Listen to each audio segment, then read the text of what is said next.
Welcome to Zen and the Art of Real Estate Investing. What if you could learn from experienced real estate investors, find out what got them to where they are now, get insight into their daily habits, and take these insights to inspire your own growth? Each week, Jonathan Green shares an in-depth look at the mindful approach to real estate investing.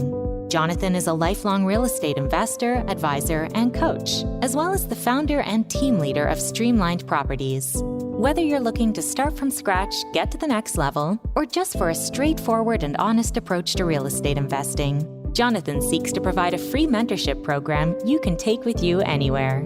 Now, here's Jonathan. Welcome back. I wonder if you want to have the best performing Airbnb property, but you don't want to deal with the reality of bad contractors and designers who don't get you or simply don't understand what makes a high-performing short-term rental. That's where Mark Lumpkin comes in, and that's where STR Cribs comes in right now. This is episode 228 of Zen and the Art of Real Estate Investing with my guest, Mark Lumpkin. Mark is the sales director at STR Cribs. So if you're getting a tip off, that stands for short-term rentals. So here we go. They are renovation and design experts for top performing short-term rentals nationwide. Mark, welcome to the show. Thanks so much for having me on, Jonathan. I'm excited to chat with you. Yeah, I really like talking short-term rentals, but this is such an interesting niche because it's become so much more popularized in the last couple of years in terms of what people are doing. How did you get into this part of the business? I just kind of fell into it, to be completely honest with you.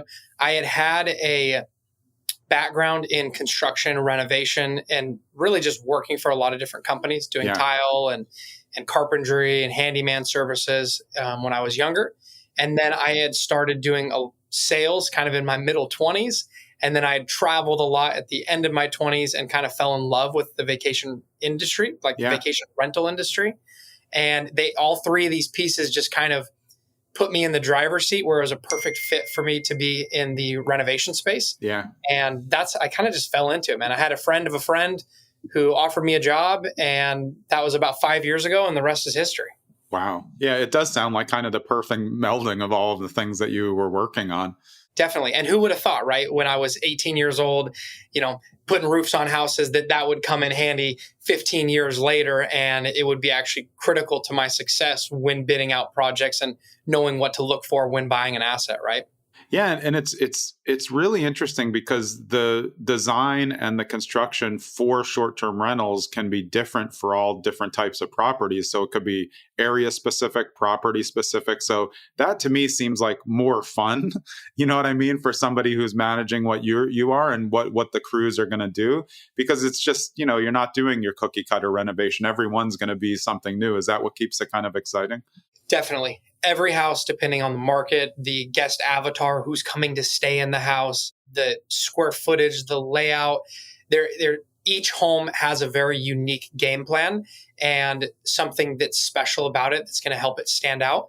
Quite frankly, that's just what makes a good vacation rental in the first place, right? Yeah. So these cookie cutter houses that are all 3-bedroom, 2-bath that are built by Hayden Homes, and they're all in the same neighborhood, 4 feet away from each other. Those don't make great short-term rentals. People aren't lining up around the corner to pay $1,000 a night to rent those, right? It's the unique property that is a cabin in the middle of the woods or a treehouse style property or a rooftop condo in Nashville, Tennessee that is going to be a bachelorette property. Those are what really stands out and does well. And so, every home's unique. Every situation is unique. And I think that's what kind of keeps us excited and putting out product that's different every time. Yeah, you talked about some very specific avatars, which is one of my favorite things to talk about. But for someone who's new as an owner coming into the business, it's kind of like you are putting all your eggs in one basket when you really customize it. So they're really relying on experts for the data and in terms of the construction, because say you go for that full-on bachelorette pad, you have to go all in. But you're not getting a bachelor event there because it's built for bachelorettes, right? Definitely. Yeah, you've got to do your research and be diligent and make sure that what you're doing is the right direction to go, right? You don't want to jump in both feet if the water is only a foot deep. You'll break your legs, but you definitely want to use those resources and tools. And I'm hoping that this podcast could be one of those resources and tools that you can use to know if you're diving in the right pool, right? Yeah, and I think it's about now working with the right people who are experts in the business, because we learned as everybody was doing well, scaling out of the pandemic, where you couldn't miss on a short-term rental. Then everyone realized, oh, wait, now you can miss, because there's so many good, experienced operators and ones who are taking the best advice. So now's not the time to go in as a newbie and just, go to Bob's Furniture and just fill it up. I mean, nothing against Bob's, they have good furniture, but you can't just like kind of do a half and expect that you're going to crush it in the short-term rental against everybody else who's hiring out and doing experience-based things. Yeah, I couldn't agree more. What used to work in the short-term rental industry, which was I like to call a hot plate and an air mattress. Yeah, that's old school. Yeah, you could buy any property and you could throw some furniture in there and you're going to do well. It just doesn't work anymore. And so I'm seeing the industry lean more towards unique stays, properties that are optimized for certain demographics of folks. And then kind of from the renovation piece and our view of it is properties that are getting the most out of what they have. Yeah. Right. So if I've got a property that's a 3-bedroom, 2-bath, and it's 2,400 square feet, well, hey, there's probably some extra square footage in there somewhere that's not being utilized. And it's a miss if I have a formal dining room and an informal dining room, because my guests don't really care. Who even use a dining room anymore anyway? I mean, on vacation you might, but I mean... Yeah, but you certainly wouldn't use 2 of them. Yeah. And so could that formal dining room become a 4th bedroom and then help you push occupancy and increase your ADR? Yeah, it absolutely could. And so we like to look at those properties on an individual basis and figure out how to maximize and get the most use out of them. Yeah, so important. And even the land space that's available in the acreage, because then it's like, oh, now you're talking amenities for the backyard, depending on your environment. And also, regular buyers discount the random sheds or outbuildings, but those are huge for short-term rental opportunities, because now it can be a game room. Their crappy garage that already has electric and is detached back can all of a sudden become something that no one ever thought it could be. Definitely. And I think there's certain things that the big difference to me between buying a property that's you're going to make your primary residence or it's going to be a long-term rental versus looking at properties for short-term rentals is what you just mentioned, which is that something that you might look at if you're going to buy this house for yourself and say, man, here's a good example. It's not an open floor plan concept. And I wouldn't like that for my own personal property. I want to see the living room from the kitchen. That actually could be a benefit in the short-term rental space, because you're on vacation and you actually want separation from people in your groups. You want compartmentalized areas in the home where the kids can go to the game room and play, and mom and dad. Right. It's vacation. Exactly. Mom and dad can sit in the living room and watch a movie, and you don't have to hear the kids. But if I have an open floor plan concept, oh my gosh, I can hear them kids screaming down the hallway. And so it's a different lens to look at real estate through, is the short-term rental lens. And that's a great point though. And it's not one that I've heard a lot, because that actually saves you a lot on construction costs. You don't have to do as much demo. You can work within it and then customize more cosmetically in terms of making it inviting on the inside.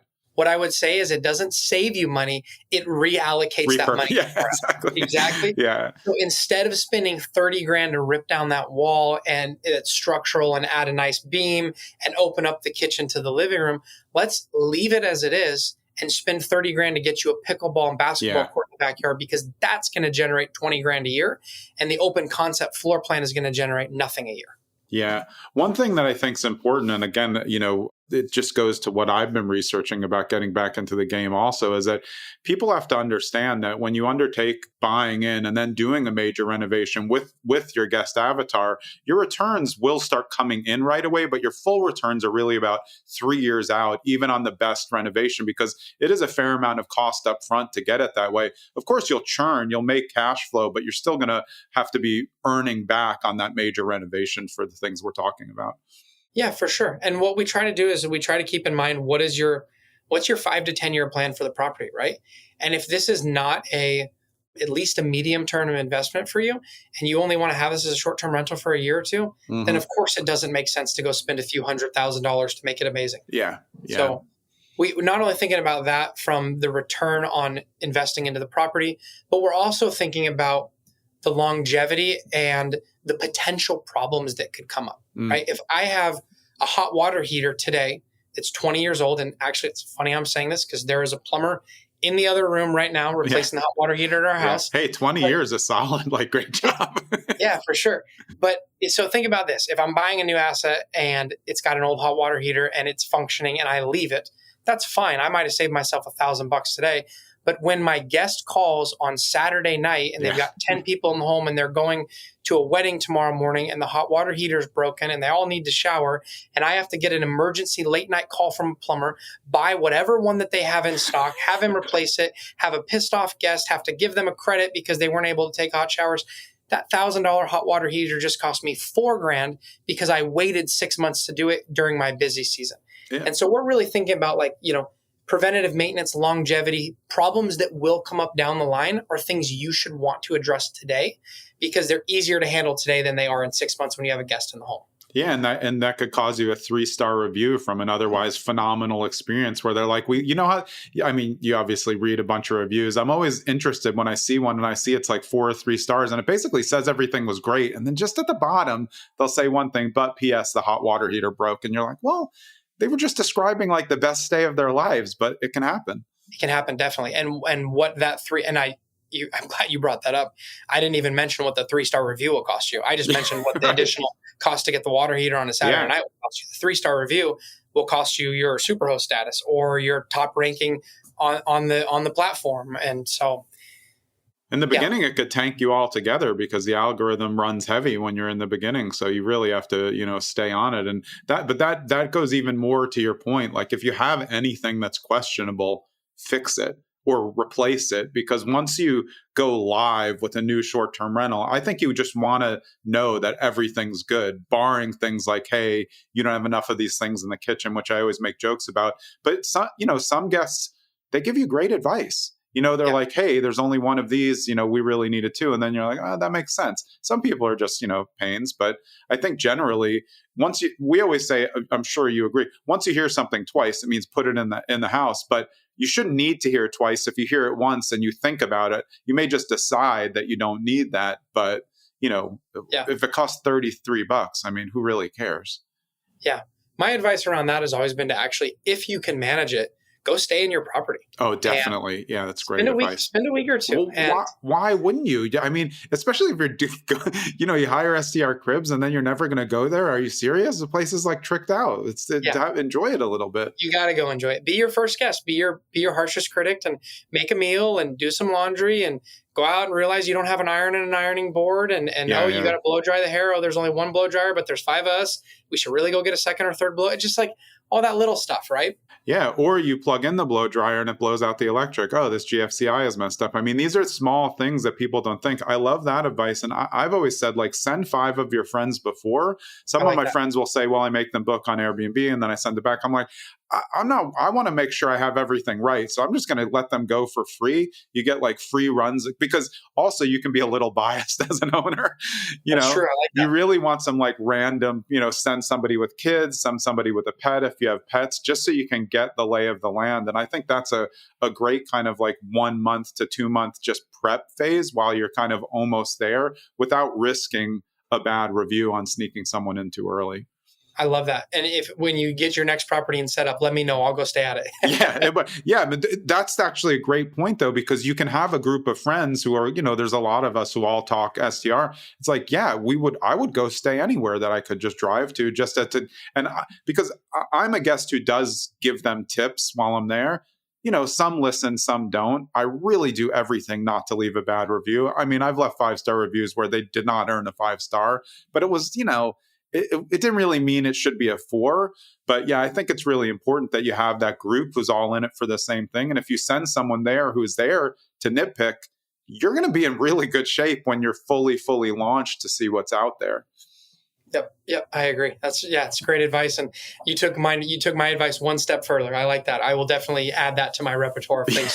Awesome. I mean, that's why these are so fun. And like you said, this podcast could be a launch for someone who's been close on short-term rentals, but it's like, I don't have the time to decide, I don't have the time to do the construction. How can I do this in a who, not how phase where I can rely on it. And you guys have, I mean, I just on LinkedIn, for anyone who doesn't follow you guys on LinkedIn, should follow Mark on LinkedIn, because you guys are posting so much. And like, these are the actual properties, so you can start to see like, damn, like these backyards are insane. I would want to stay there. And that's what can get it in those markets. But as we were saying before, it is market specific. Whereas, I mean, honestly, I've been saying this a couple. Pickleball probably could work anywhere now, but there's some places where you don't need some amenities, so it can be market specific for where you're going in terms of what amenities you're going to put in, right?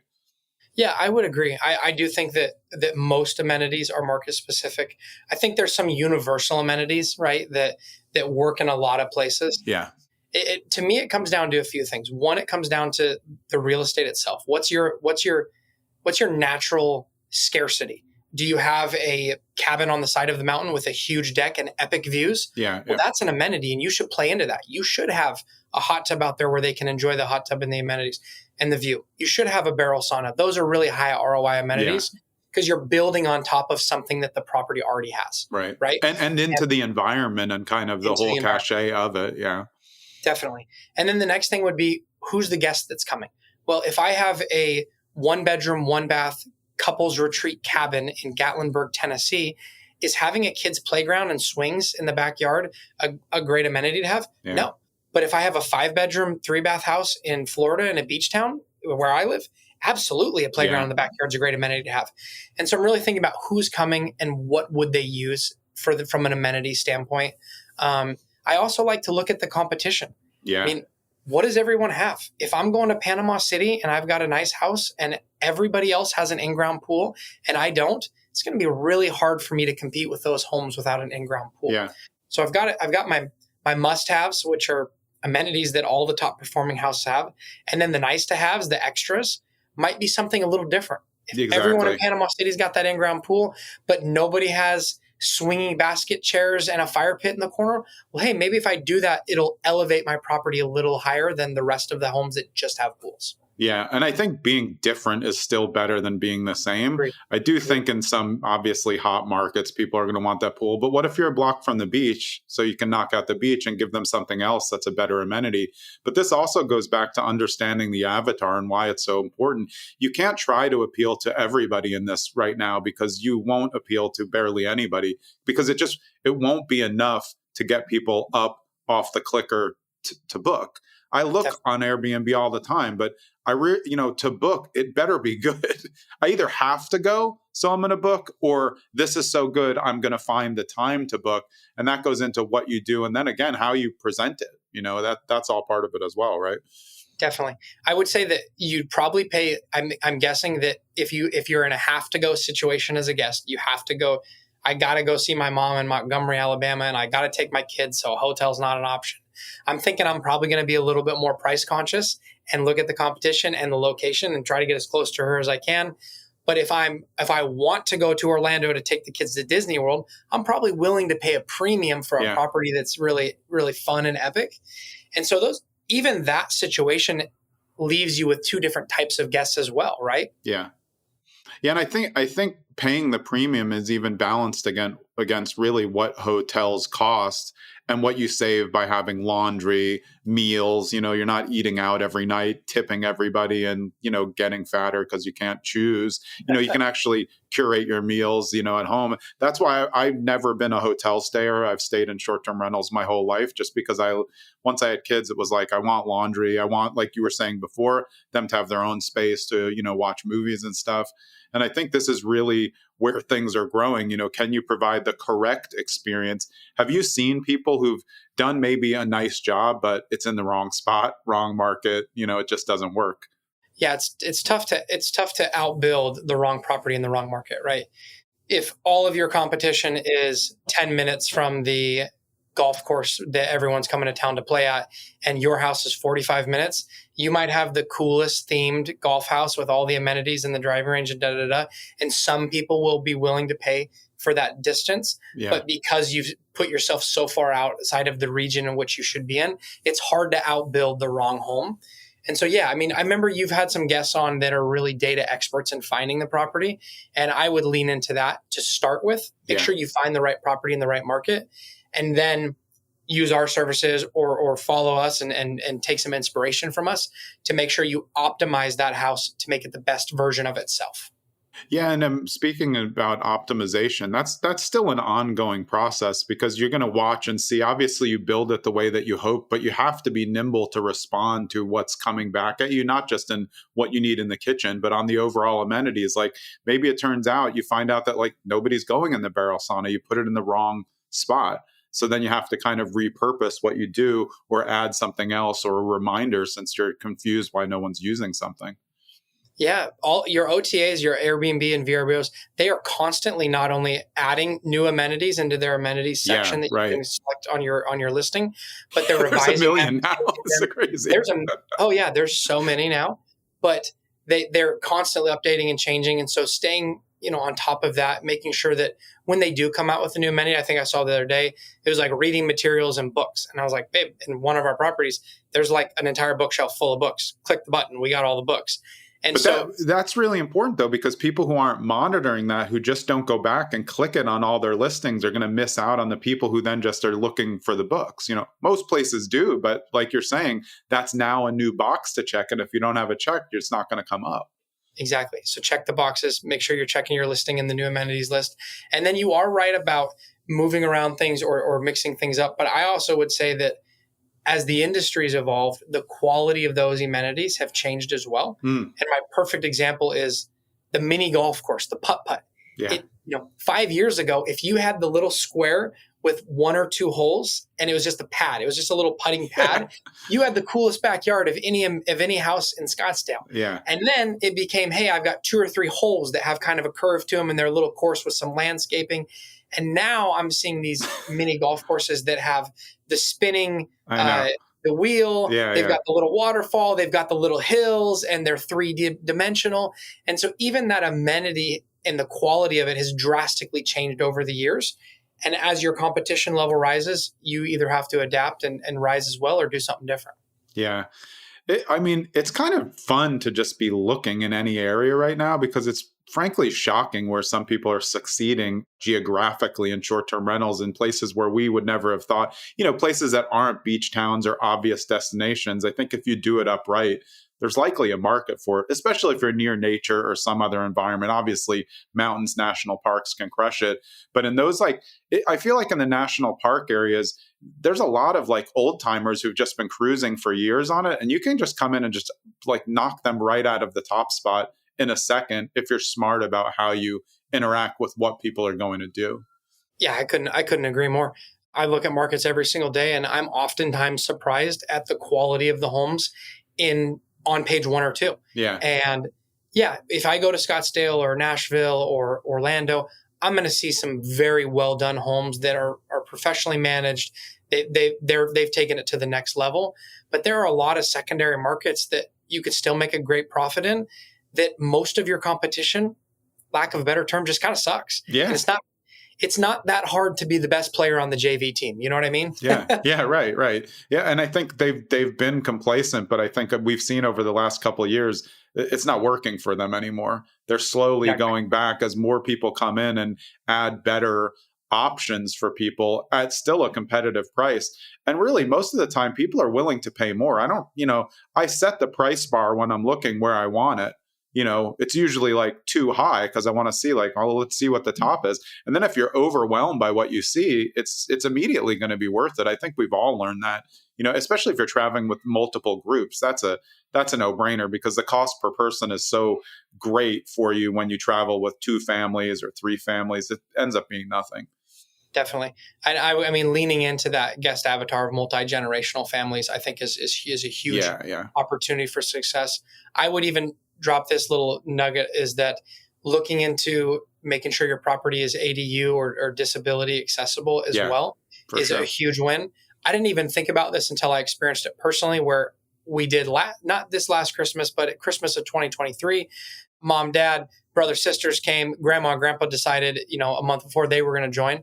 And I had found this amazing home, but I sent it out to the group in the group text, and grandma immediately said back, said, hey, grandpa has a prosthetic leg. He's in a wheelchair most of the time. This house will not work for us. There's no bedroom on the main floor. Yeah. And we're like, oh, okay. So we pivoted and found another house that was, and we only booked the other house because it was disability accessible.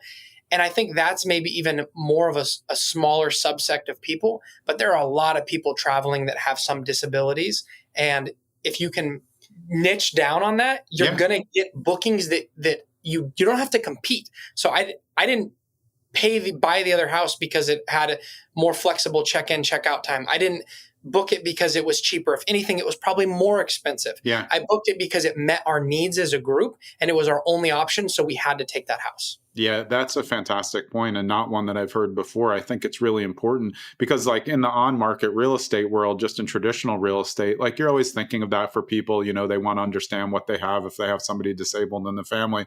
But yeah, for vacations, I mean, you go and you're looking at all these beautiful places and they all have steps. And no way to get up. They can't service that. So there is a market for, you can still make it nice. Maybe you don't need to go with the big pickleball court, but you're making it more accessible. And that goes to buying ranches and things like that have a better layout, an easier way to either put a rear entry where somebody in a wheelchair can get in there. Yeah, I think that's really important. And, one thing that I've thought over time is there's still a niche for different types of properties. Like I think your traditional cabin property still works without amenities for the people who are looking for that, serious getaway, kind of how postcard cabins started as getaway home. Like people want off the grid. Those ones crush it, off the grid and glamping crush it, and they're not fancy. So there's still these ways of spending less money and doing more, but I still think that's like working into the environment. Like we were saying, there's no point in having glamping with like, pickleball and stuff. Those things, I don't know. That doesn't really make much sense to me. Agreed. Yeah. And I think that's where you circle back to the property itself is the foundation for what amenities you're going to do. Yeah. And I mean, who doesn't want to go stay in who doesn't want to go stay in a cool cabin in the middle of Tennessee and get some snow and have Christmas tree and hot cocoa? Like that's an experience. That's where the home becomes the vacation. Yeah. And I think if you can make the home part of the vacation or the reason people are coming to town, you're going to win every time. Yeah. Yeah. I mean, I think that understanding your environment and then placing, figuring out your avatar and then placing your property in a way that will focus on the avatar is really the key. And I mean, that's a large amount of what you guys are doing because you're creating the experience that's going to draw the people in, but that's also supposed to withstand the test of time on why people are coming to the area.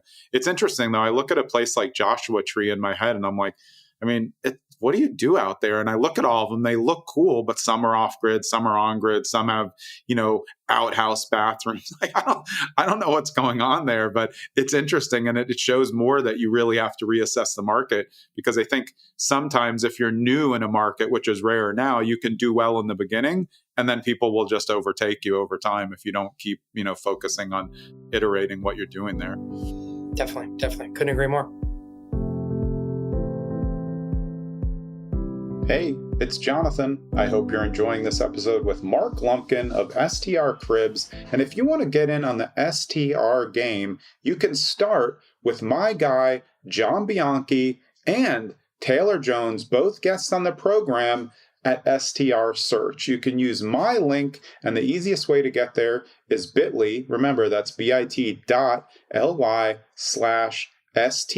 Search Zen. If you go to that page, it's my affiliate link. You'll start with STR Search. They'll get you looped into their program, tell you how they work, and through STR Search, you will use STR Cribs when you get to the construction. You can also just go to strcribs.com, which you'll find out at the end. Let's get back to the show. Yeah. So let's go back to your background. I mean, how did when you were growing up, were you into real estate and construction? Is that just something you got into as you were getting a little bit older and then eventually leading to this? Yeah, no, I definitely wasn't. It just was kind of that first job opportunity that I got out of high school. I wasn't a big fan of school. And so I definitely didn't want to go to college. So it was the first job opportunity I got and I excelled at it and kind of continued down that route. Bought some real estate myself, flipped some houses, and didn't have the readily available cash to hire out all the work. Yeah. And so I just kind of taught myself how to do everything. Lay carpet, lay tile, do showers, do carpentry, do floors, paint, trim, doors, and really started to build some equity and some value in some homes that I was buying and reselling. And that was kind of my foundation for it. And then, dove into some other things, did some sales, some sales jobs. And then really the kind of the story of how I got into the short-term rental industry is in my mid-20s, I had met my wife. We were dating at the time, and we both decided we wanted to do some international traveling. And it was kind of the, hey, we're going to backpack through Europe. We sold both our houses. Oh, wow. Yeah, you did go all in. Yeah. We went all in, man. We got the storage unit. We sold everything except for our own personal belongings, threw it in the 10 by 10 storage unit, had nothing but the backpacks on our backs, and we hit the road. And so our plan was, like most kids, I guess we'd call ourselves, young adults that are traveling internationally, is we romanticized and fantasized about, staying in hostels and couch surfing. And this was going to be doing the full vagabonding experience. Yeah, absolutely. Yeah. But what was funny is it only lasted for about 2 weeks. I remember we had done a 36-hour flight with layovers, landed in Dublin, wanted to get some sleep, and we're staying in a hostel in Dublin. It was in a room with 10 bunk beds and 20 other people sleeping. Yeah. And I was like, okay, it's my nightmare. Yeah, exactly. This is not cool. This is awful. It's not romantic at all. No way. And I'm not 18 years old and broke. Yeah. I'm 27 years old and I got a little bit of money, not a lot, but enough to afford my own place. Yeah. And so we transitioned out of that quickly. We went to hotels, and for the reasons that hotels aren't great as well, you don't have a kitchen, you don't have a washer dryer. After a week or two on the road of not being able to wash your clothes and eating nothing but restaurant food, like you said before, it was like, hey, we kind of need our own space. So how do we do this? And so we started renting apartments on Airbnb, and that really became the foundation of how we traveled for about a year. We were just avid Airbnb users, and we fell in love with it. And honestly, other than maybe one or two work trips over the last 8 or 9 years, I don't think I've stayed outside of an Airbnb in any of my travels. I've not stayed in hotels. Me neither. And that's just how we travel. So if it's a weekend or if it's a conference, then I'll stay in the hotel for purpose. But other than that, because you need to be right there. Yes. Yeah, for proximity. But yeah, I agree with that, and that's it's kind of an interesting transition. The light bulbs must have been kind of going off when you got to the short-term rentals and figured out, because the one thing about hotels that annoys me is there's just too many people. They never stop bothering you. When I'm at a hotel, I have the do not disturb sign all the time. I don't want any towels. Don't talk to me. Don't come in my room. Just leave me alone. Don't carry my bags. You get short-term rental. You just show up, especially now with, keyless entry and everything. It used to be back in the day, people would meet you and it was awkward and you have to talk to them and they're kind of vetting you in person to see if you're going to ruin their house. Now it's whatever, here's the code, let us know if you have any problems. Yeah, I agree 100%. Yeah. That's the ease and comfortability of having your own space and being able to check in, check out when you want to is really beneficial. And so, yeah, we fell in love with it. And then once we had small kids and we traveled with our dog, it was kind of that's our only option. Yeah, and no-brainer. It's so a no-brainer. Much better for kids. I mean, so much better. And then for groups too, you take a family retreat. How cool is it to be hey, everybody, we're getting together. We're meeting at this house in this town. And like you said, everybody pitch in a little bit. Our cost per person is pretty low. Yeah. So my sister and I have done that, and with my stepbrother. So 3, families in houses, and we were renting places in LA that would be they're $8 million houses. But when you're staying there with that many people for a short time and they can make that much money, it's actually very affordable. So, I think the people who go big in the bigger, 6 and 7 bedrooms, people don't realize how much money you can make on those. But again, different avatar. You either have to decide, are we going family friendly or are we going bachelor party or bachelorette party? Definitely. Yeah. Couldn't agree more. And so, yeah, as avid users of the industry and being consumers in it, it was a pretty natural fit for us to then start working in it and buy our first property. And we become super hosts, and my wife manages and I help people set up their homes. And so it was kind of just by happenstance, it just fell into it. One thing led to another, and here I am.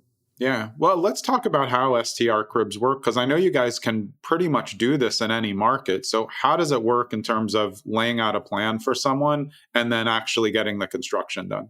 Yeah, it's a good question. We're definitely not in any market. We're in about 20 markets. And the constraints on that would be that we are general contractors or licensed, bond, and insured. Right. Okay. That makes sense. Yeah. And so we have some limitations as to what markets and areas that we can work in with the legality and insurance issues. But how we do it is we've been doing this for 5 years. And so it's taken a lot of hard work and trial and error to get where we are.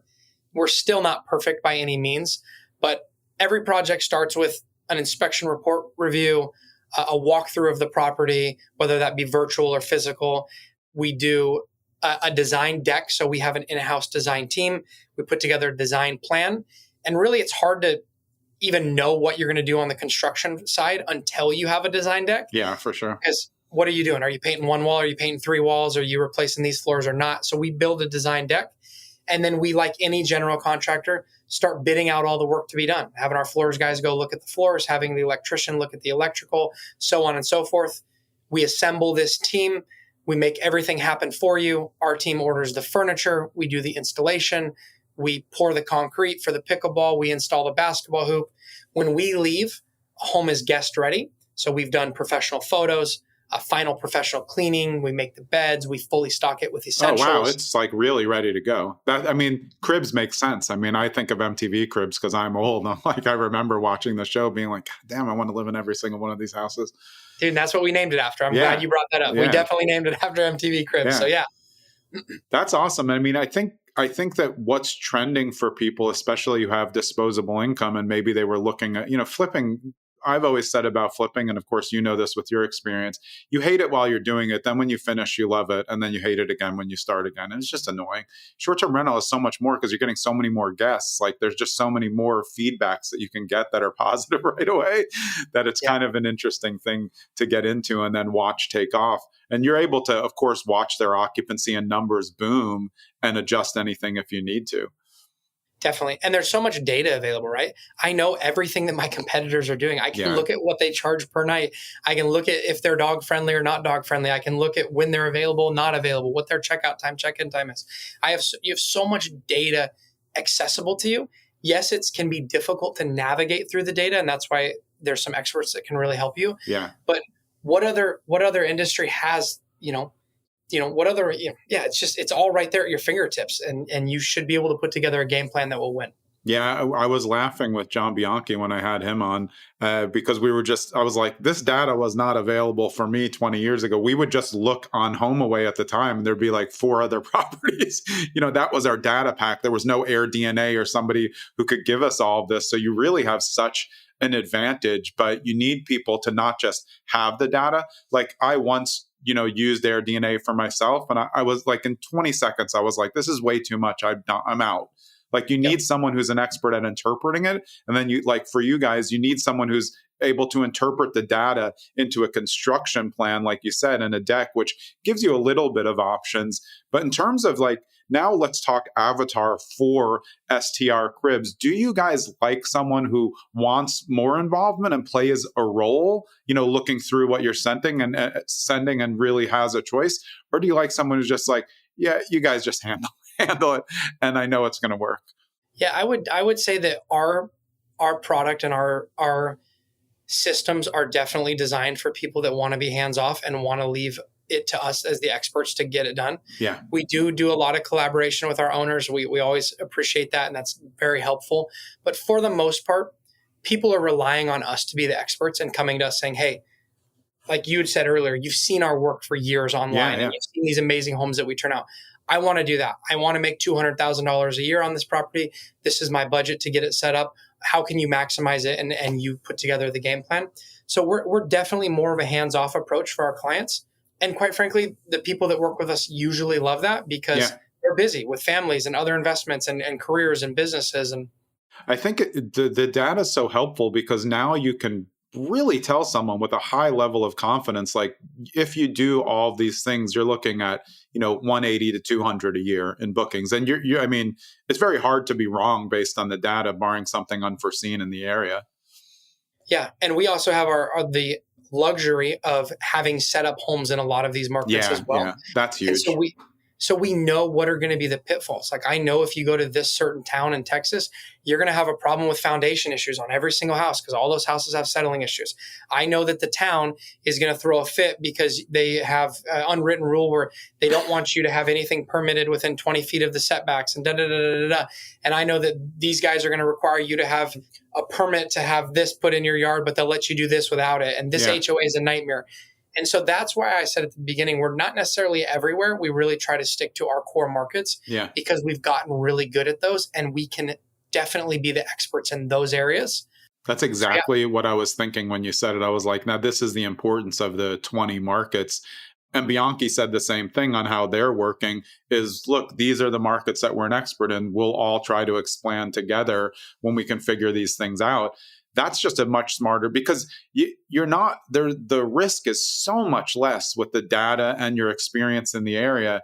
And the one thing I was thinking is maybe some people could say like, hey, well, you're bringing in someone else's competition. But if there's enough people going there, that's only going to help. You know what I mean? You need more people. If they're booked all the time, why not knock out another one? Maybe that person wants to get another in the area, which is even better. Their competition is themselves, so they can move them back and forth. Absolutely. Absolutely. I would say most industries, I know there's kind of the Airbnb bust that, that's going around.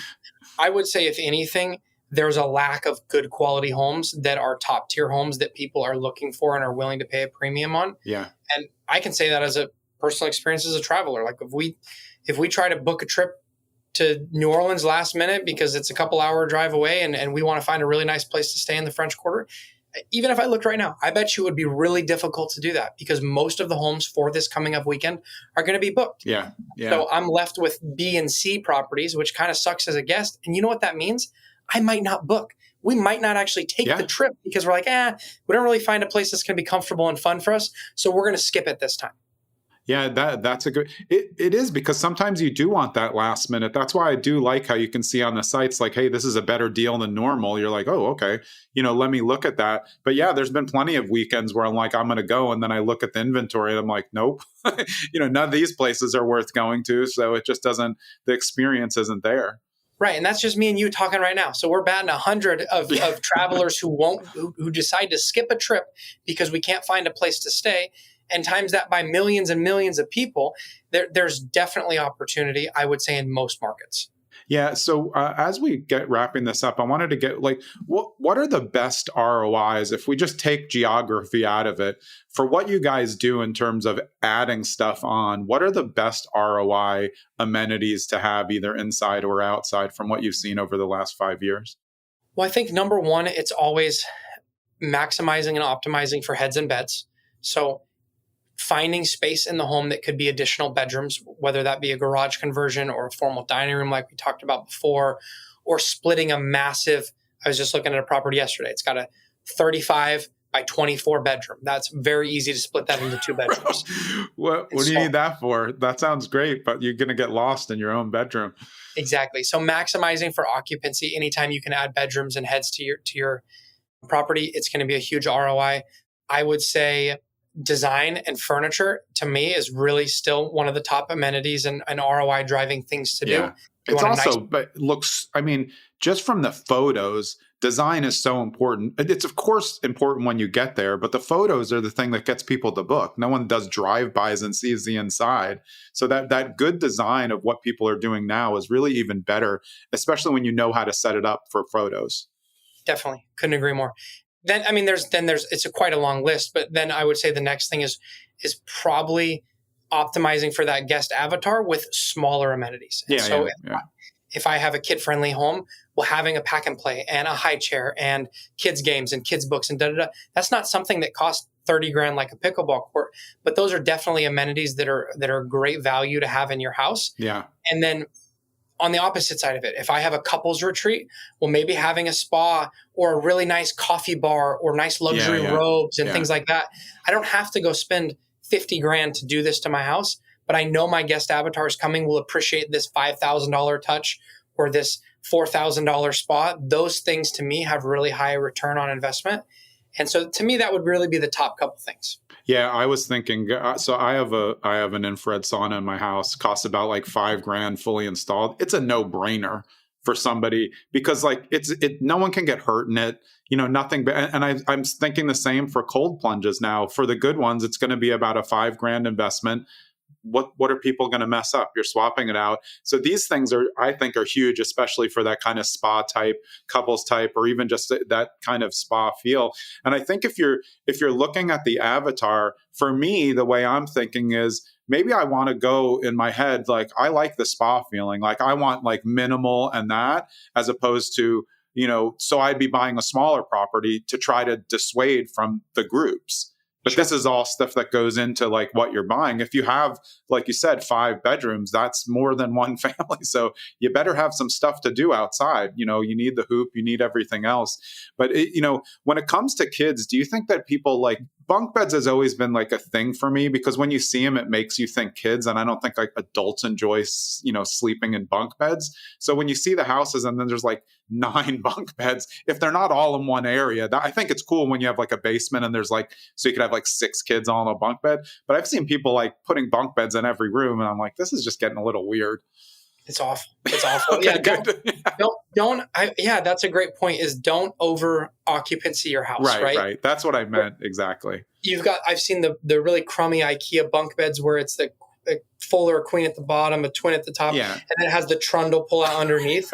They're like 6 people can sleep here. Yeah. And I'm like, no, they can't. Yeah, you see it like sleeps 14 and there's 3 bedrooms. They're like, we have 4 pull-out couches. Huh? Yeah. No, your house doesn't sleep 14. And quite frankly, do you as a property owner want 14 people to come to your 3-bedroom? 14? Yeah, exactly. Yeah. So it's definitely making the most of the home, but not overdoing it, because all you're going to do with that is you're going to turn off the good guests who only had 6 or 7.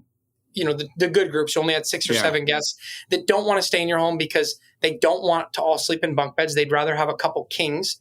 And as we're recording this, 2 weeks ago, Airbnb just launched a new filter that allows you to filter for king beds, which is quite interesting. Yeah. And so by over occupancying your home, you're going to turn off the good groups of people that you would want to cater to.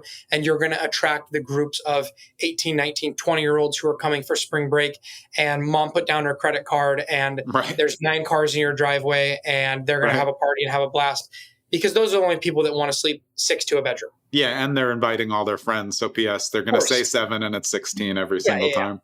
I mean, I would have done it, so I can't blame them. I'm trying to prevent against that. And that goes to what you're looking for as an owner too. And that should play into what you're buying and where you're buying. If you don't want that type of thing, you want to at least have the input in the beginning to say, like, I'm looking for a different avatar. Is this the right property if I'm looking for a more spa retreat? Because then you can really go through the process knowing exactly what you're setting up early, instead of trying to reconvert something that you messed up into something new. Exactly. It's like playing chess, right? You want to think about your next 5 moves ahead of you. Yeah. And you're looking at your investment holistically versus just saying, ooh, this property fits my budget and my down payment, and it's in a market that I like. That might not be the right investment for you, because you've got to think about all these other things. Yeah. So if you could give someone who now, say somebody has disposable money, they want to invest in short-term rentals, and they want to give somebody a great experience, and between you and I, we've already agreed, they also want to use it, which to me, people who don't use their Airbnbs, that's crazy to me. Like it's free vacation. Where would you have them start, and what do you think they should be looking for to make sure that they're making a smart investment for themselves, but also trusting experts to kind of help them not screw up? Yeah, it's a good question. I think it's a little different for everyone, because I do think that everybody has a different desired outcome when it's all said and done. Yeah. Right. Some people are looking for cash flow. Some people are looking for appreciation. Some people are just looking for a second home. And like, we're looking at properties in Blue Ridge, which is a great drive for us, a nice destination. They don't necessarily pencil out as well as homes in northern Maine, but this is a second. Use it more. Yeah. We're going to use it way more because it's readily accessible to us. Yeah. And so really figuring out what your desired outcome is the first step. I also am a big fan of leaning into what you know and what is where have you been? Yeah. Where are destinations that you like to go? And maybe you know that this town in this state is somewhere that you and your family always vacation, and it's because of this and this and this. There's probably other families that are thinking the same thing. And so leaning into your own area of expertise, as well as experts, but I would lean on your own knowledge, what you like, what you don't like, and try to help that formulate a investment strategy and plan. And it's going to be different for everybody. Yeah, that's a great point, though. And that's been verified by several of our short-term rental guests that we've had on the show, that they built their first one out of their own avatar. Hey, I like doing this stuff. So obviously other people like me are going to like it. So why try to reinvent the wheel on something when I want to stay here? So let me build where I would want to stay. I can stay there once in a while, but it's not like I'm such an outlier that no one's going to want to stay in the same property unless you're, going super weirdly customized, which, is not for me either. Definitely. Our first one we set up, we had a 1-year-old at the time when we did it. We put a crib in in the fourth bedroom with a twin bed. And I kid you not, 1 out of every 4 reviews are, thank you so much. The crib was amazing. This was great. We were traveling with little kids.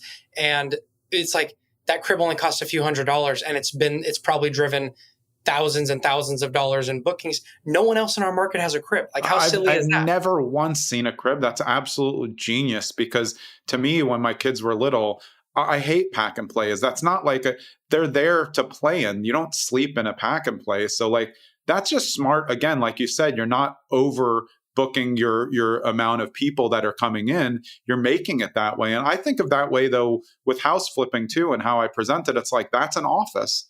I think it's okay to have an office and not put, 4 beds in a room if that's what your avatar is. That's such a great point. I hope people stuck around and got that one, because like you said, it's a 4th bedroom. You're looking for 3 bedrooms of occupancy. Now, if you're a traveler and I've never seen a crib ever once, ever. In 25 years, I've only seen pack and play available. And most people bring themselves because babies puke all over everything. So, yeah. And babies don't sleep. And like you said, little kids and babies don't sleep well in pack and plays. They got the hard foam mat on the ground. Yeah. It's like me sleeping on a pullout couch. I don't enjoy that. Exactly. Yeah. So, and then something like blackout curtains. We knew we needed blackout curtains because the kids need blackout curtains. And so that's really just from our own experience, taking our wisdom and knowledge for what we would look for when we travel and putting that into our properties is hospitality 101. Yeah, I agree. Awesome, man. This has been a great show. I'm definitely going to have you back again because I feel like we're scratching the surface. We really didn't even talk hospitality, which you usually get into, although everything is related to hospitality. But so if people want to get in touch with you and work with STR Cribs, they should go to strcribs.com, right? Definitely. Hit us up at strcribs.com. You'll get directly linked to me on my calendar. And then I'm very active on LinkedIn, like you had said earlier, Jonathan. Yeah. So follow me on any of the social media channels and reach out. Even if you're not hiring us or not looking to work with us, if you want some free advice, if you want me to look at a property with you, it's one of the coolest parts of my day is getting to look at properties with owners and giving insights and ideas. Yeah. Hit me up. Yeah, awesome. And yeah, definitely follow Mark on Mark Lumpkin on LinkedIn. Very similar, Lumpkin LinkedIn. Just get the same thing. But to me, it's very inspirational because what you're putting out there as part of what STR Cribs is doing, it's like, wow, you can really do this, and you can do it with just working with an expert. Of course, there's a cost to that, but you're betting on the long term. One thing before we hop off that I want to just refocus on that I think is so important is people really do need to know when they're getting out. Because like you said, if you're doing something with you guys, you have to be in it for the long term. It's just not going to make sense not to. You're trying to make a moneymaker that will keep making money. So if you cut out after 2 years, could you go 3 years and then sell, to somebody who just wants a fully operational? Sure. And you'll have the data to back it up. So it's possible. But like you said, that 1 or 2 year out is not really going to be a good fit. Yeah, it's not only not going to be a good fit for us, I don't think it's going to be a good fit for the short-term rental industry in general. Because what's going to happen is if you have such a short out, then you're going to cheap out on the furniture, the decor, and setting up the home because you're thinking, I'm out of this in 2 years. There's no way I'm investing heavily into the home. And then the home is going to underperform because it's not going to score well. Your guests are not going to have a great experience. People can see in your photos that you just went and bought some cheap IKEA furniture. And so then you're going to underperform on revenue, and then you're going to want out even faster. Right. And then you'll get less because it won't be as presentable with your data. And then PS, when you transfer to somebody else, all the reviews go away and those people start all over again. So, that doesn't really help the cycle. It's a lose-lose situation on that. Yeah, I agree completely. Awesome, man. I really appreciate you spending the time. It was a great episode. I'm excited to listen to it back myself. Thanks for having me on, Jonathan. It's super fun. Yeah. All right. That was Mark Lumpkin of STR Cribs. You can find them at strcribs.com and you can find Mark on LinkedIn. I'm Jonathan Green. We'll see you next episode. Thanks for sticking around to the end so you can get a preview of who's coming up on the next episode of Zen and the Art of Real Estate Investing. And it's a repeat guest, but this is old school, a return from episode 8, my friend Gabe Da Silva, Fix and Flip Foundation. This guy is the Add a Level guy. We're going to go all through Add a Level, but we're also going to go through the importance of how Gabe is still flipping houses in New Jersey when everybody else is on the sidelines. See you next episode with Gabe.